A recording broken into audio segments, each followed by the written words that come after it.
It's been serving high tea since before they went out and then came back into fashion. The Chateau Tongariro was built in 1929 to attract visitors to the newly formed national park. It's maintained its air of sophistication throughout the decades, and now with holidaying in our own backyard the only option, plenty are taking up the opportunity. Today I spoke to a few guests who actually were supposed to be on a cruise ship.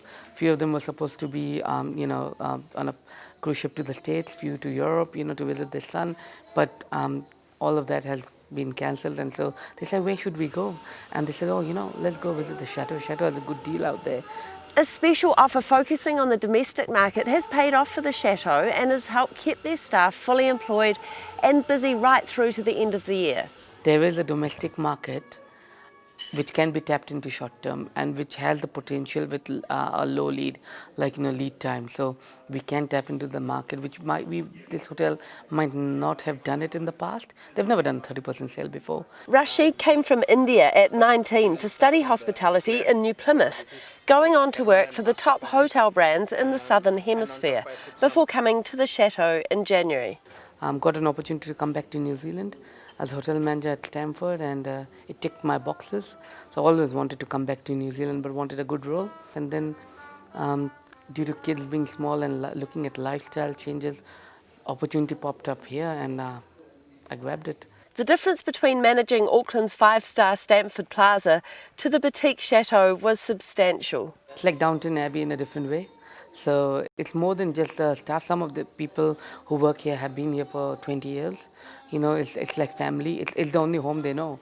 So they are part of the history of the place, and they make the place which is unique, and they know every in and out of the hotel, and that is integral to the fabric of the hotel. With COVID hitting just 2 months into his new role, Rashid went from managing a thriving business to managing a bubble.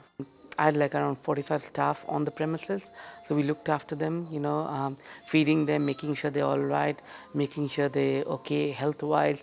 I think one thing which I've learned from this experience is that mental health of staff is very important, and communication is the key, and leadership from the top really matters.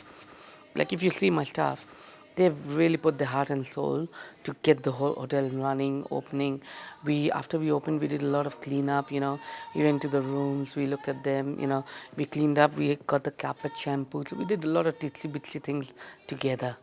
Changes to the Chateau's famous service due to the new COVID rules mean doing away with a few of the traditional touches. If you could notice our menu, we have, I know it doesn't look very appealing to the eye, but we've done A4 paper, which we can chuck in the bin, use and throw. We have gone away with salt and pepper shakers, so we've got the sachets instead, We've gone away with communal coffee, we will pour the coffee for you. But coronavirus safety precautions can't take away the grandeur and the old world charm of this iconic New Zealand hotel. Georgie Ormond, Local Focus.